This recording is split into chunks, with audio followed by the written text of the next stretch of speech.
Okay, I'm calling to order the Finance and Administration Committee meeting for July 15th, 2024. We have Commissioner Damon Mullen and myself, Commissioner Cheryl Lockard. We also have Assistant Township Manager and Director of Finance, John Bates, and our solicitor, Sean Kilkenny. John, are there any presentations or announcements? There are not. Okay. There are not. Next is approval of the minutes. Are there any comments? No. Ben, feel free to jump in too. How about the community? Any comments on the minutes? Okay, they are approved. Next is acceptance and approval of the monthly reports. I will just read through them, and if Demond and Ben, if you have any questions, jump in. And John, if you want to add anything, please jump in. So let's see, first we have the Finance Office Department report, the Business Tax Office report, the Sorry, just to jump in on that one, just one. Yep, please do. Piece, even through, so the business tax report at this point versus last year, an increase in receipts of just over, $500,000 or 10.5%. So we're tracking pretty well on those due to the collection of some prior year miscellaneous items that the department has been able to track down, and are doing a good job of that. And then to take it a step further, we also do an interim report at mid-month for July, and already exceeding expectations there. We're already up 100,000 through July. So taking that number from 10.5 to 12.4. Great. Next is the investment activity report.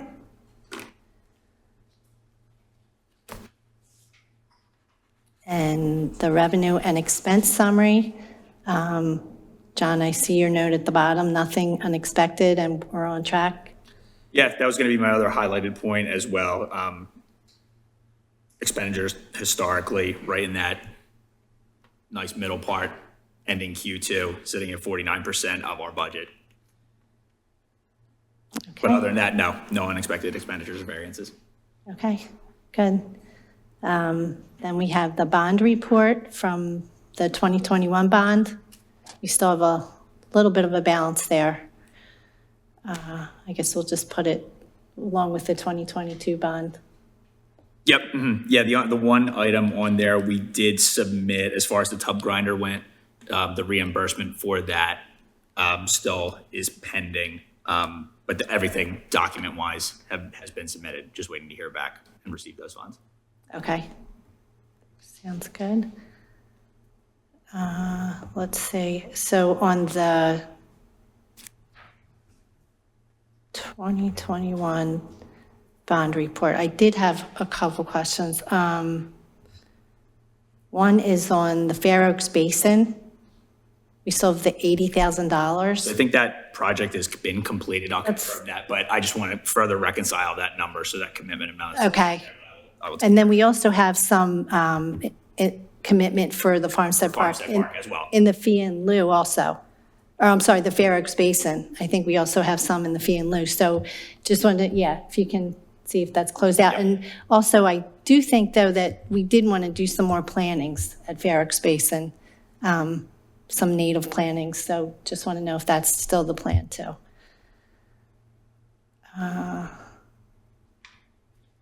And then, similar question for Farmstead Park. I know we're doing the parking lot, but we also have allocated ARPA funds too. Correct. Okay. Next report is the 2022 bond. We have a balance of $979,000 left, but that is pretty much committed for Woodlawn Park, right? Yep. Okay.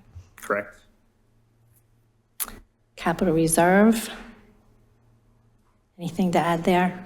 You'll see more expenditures in Q3. A lot of these projects are pending with those invoices being received this month, next month as well. So, but still, we have that money available for transfer from the general fund that was budgeted. And all those budgeted amounts we're still planning to spend this year? Mm-hmm. Okay.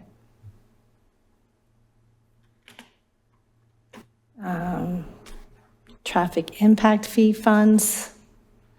I don't have anything on that. Stormwater management. And fee in lieu of plannings.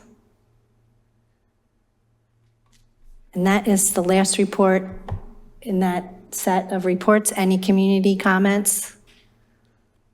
Okay, you're good with all them? I'm good. We'll move them forward. And next is the financial statements.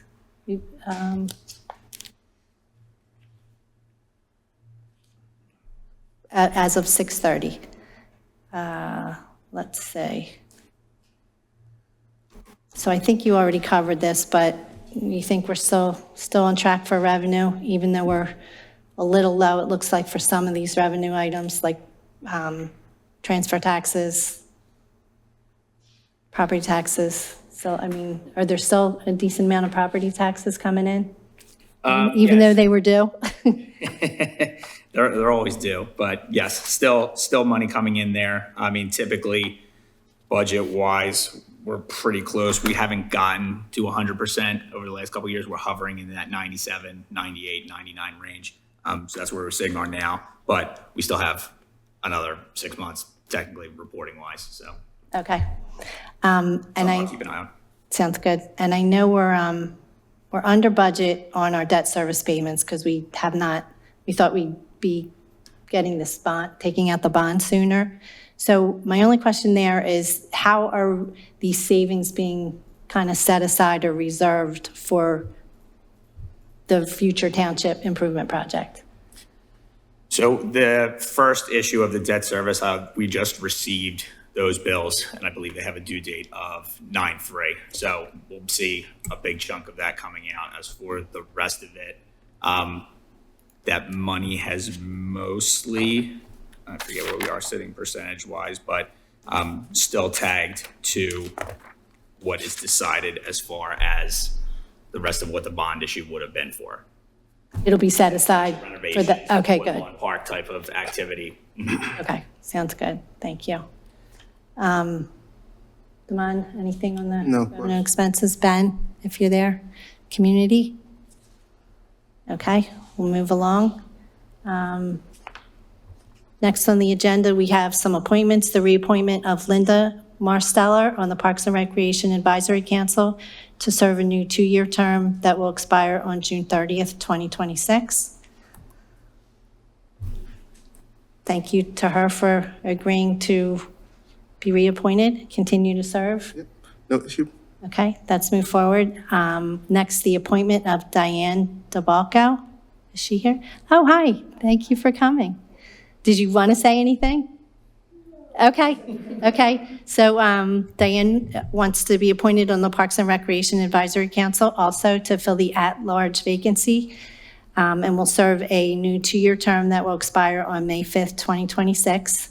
Diane sent us her information. She's been a community member for a long time and already involved in lots of other volunteer activities in Upper Moreland. So thank you, and we'll move her forward. Next, we have just the list of current vacancies. We have one on the Advisory Planning Agency for a Ward 3 resident. We have a few on the Historical Commission. We have one on the Parks and Recreation Advisory Council for a Ward 2 resident. We have a position on the Transportation Impact Advisory Committee. And finally, one on the Upper Moreland Happer Joint Sewer Authority. There's more information on our website about all these different committees. And if you'd like to apply, please send a letter of interest and your resume to Pat Stasio, pstasio@uppermoreland.org. Next on the agenda is to consider the cancellation of the August 19th, 2024 meeting. I'm considering it, and I think we should go ahead and cancel I it. agree, it's canceled. We have no old business, no new business. Any community comments besides the agenda items? How about commissioner comments? None? Okay, we're adjourned. Thank you.